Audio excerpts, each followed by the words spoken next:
Sir ఒకటి మీరు సూటిగా చెప్పాలి సార్, అన్ని విషయాలు సూటిగా చెప్పారు, ఇది కూడా సూటిగా చెప్తారని ఆశిస్తాను. ఎందుకంటే ఈ జవాబు కోసం డిఎల్ రవీంద్ర సార్ చెప్పే జవాబు కోసం చాలామంది కూడా ఉత్కంఠగా ఎదురు చూస్తున్నారు. గతంలో మీరు అంటే రాజకీయాల్లో ఉన్నప్పుడు సినీ హీరోయిన్ మీనాతో మీకు మంచి పరిచయం ఉండింది, ఒకానొక సందర్భంలో మీరు వివాహం కూడా చేసుకోవాలనుకున్నారు ఆమె అనేది అప్పట్లో ఒక వదంతి ఉండింది. చాలా అన్యాయము సార్.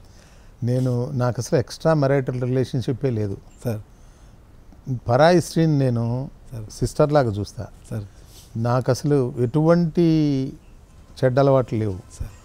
బట్ కొంతకాలము because of my medical profession I use to drink. Sir. Nowadays I stop drinking also. Sir. So I don't have any bad habit. Smoking 1990లో వదిలేసిన. సార్. నేను రాజశేఖర్ రెడ్డి జాయింట్గా సిగరెట్లు తాగేవాళ్ళం. సార్. 90లో సిగరెట్లు వదిలేసిన. సార్. తర్వాత I never had any extra marital relationship. Sir. ఎప్పుడే కానీ లేదు. సార్. అసలు మీనా ఎవరో నాకు తెలియదు, ఎందుకు వచ్చింది ఆ రూమర్ నేను కూడా విన్నది. సార్. తర్వాత I use to take liquor for some time, but నవడేస్ I stop taking liquor for the last 3 years. Meera rumour మీరు విన్నారు సార్? నేను కూడా విన్నా. ఎందుకు వచ్చింది ఇది, అసలు ఆమె ఎవరో తమిళ ఆమె నాకు తెలియని కూడా తెలియదు, ఎందుకు వచ్చిందో నాకు అర్థం కాని విషయం. అప్పుడు మీరు మ్యారేజ్ చేసుకోవాలంటే రాజశేఖర్ రెడ్డి గారు అడ్డుపడ్డారు, వద్దు మనకెందుకు. Rajasekhar knows very well about my character. He knows that I'm a పక్కా ఫ్యామిలీ మ్యాన్.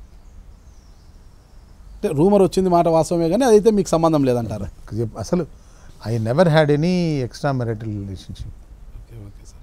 ఓకే, మీరు రాజశేఖర్ రెడ్డి గారి గురించి పదే పదే ఇంతలా చెప్తున్నారు, రాజశేఖర్ రెడ్డి గారితో మీకున్న అనుబంధం సన్నిహితంగా అంతలా చెప్తున్నారు. మీరు అంతలా చెప్తున్న రవీంద్రారెడ్డి గారు రాజశేఖర్ రెడ్డి గారి మరణం తర్వాత జగన్మోహన్ రెడ్డిని జైలుకు పంపించడంలో శంకర్రావు గారు కీలక పాత్ర, ఆయనే లేఖ రాశారు సిబిఐకి అంతా కూడా. అయితే అందులో మీ హస్తం కూడా ఉంది, మీరు కూడా సహకరించారు శంకర్రావు గారికి అనేది అయితే అప్పుడు ఆరోపణ వినిపించింది. అది యాక్చువల్గా శంకర్రావుకు తెలియదు, నాకు తెలియదు, ఎవ్వరికి ఏం తెలియదు. హైకమాండ్ ఏమి వాళ్ళ దగ్గర అన్ని ఇన్ఫర్మేషన్లు ఉంటాయి కదా. High command made Shankar Rao escape board. Shankar Rao కూడా ఏమీ తెలియదు సార్ నాకు తెలిసినంత వరకు. ఆయన అప్పుడు నేను లేఖ రాసింది నేను అది చెప్పాడు, రాసినాడు. ఎవరు వాళ్ళు రాసిన దాని మీద సంతకం పెట్టాడు అంతే. ఇన్ఫ్యాక్ట్ దే ఆస్క్డ్ మీ, నన్ను అడిగినారు సంతకం పెట్టమని. I said no. Rajasekhar Reddy అనే వ్యక్తి నాకు ప్రాణ స్నేహితుడు. వాళ్ళ కొడుకు మీద నేను అన్యాయంగా నేను అలిగేషన్ ఏం పెట్టను, నేను సంతకం పెట్టను. I'm against it. అసలు మీరు చేసే పని కూడా చాలా తప్పుడు పని, ఈ పని చేయొద్దు అని చెప్పినా కూడా నేను. ఆనాడు శంకర్రావుతో కలిపి జగన్ని జైలుకు పంపించాలనుకున్న రవీంద్రనాథ్ రెడ్డి ఈరోజు వైసీపీ వైపు అడుగులు వేస్తున్నారు అనేసి వైఎస్ఆర్సీపీ కోటరీ నుంచి చూస్తున్న వాదన. దీన్ని ఎలా మీరు సమర్థిస్తారు?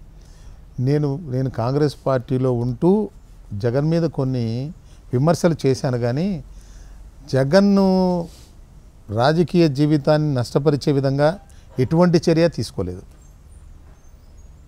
ఈ రాష్ట్ర విభజన నేపథ్యంలో అంటే అజిటేషన్స్ జరిగాయి కదా సార్, అప్పుడు మీ వంతు వాదన ఏమైనా వినిపించారు? సోనియా గారితో మీరేమైనా డైరెక్ట్ కలిసారు అప్పుడు? ఏమన్నా కలిశాను. అంటే మీరు ఒకటే కలిసారా, అంటే శైలజానాథ్ గారు అంతా మీరంతా కలిసినాము. ఒకరిని కూడా కలిసినాను. రాష్ట్ర విభజన జరిగితే మాత్రం కాంగ్రెస్ పార్టీకి పుట్టుగతలు ఉండవు.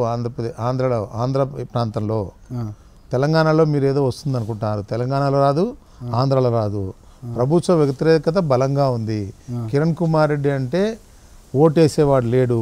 కిరణ్ కుమార్ రెడ్డి వల్ల కాంగ్రెస్ పార్టీ భ్రష్టు పట్టిందని చెప్పడం జరిగింది. This is doctor DL Ravindra Reddy.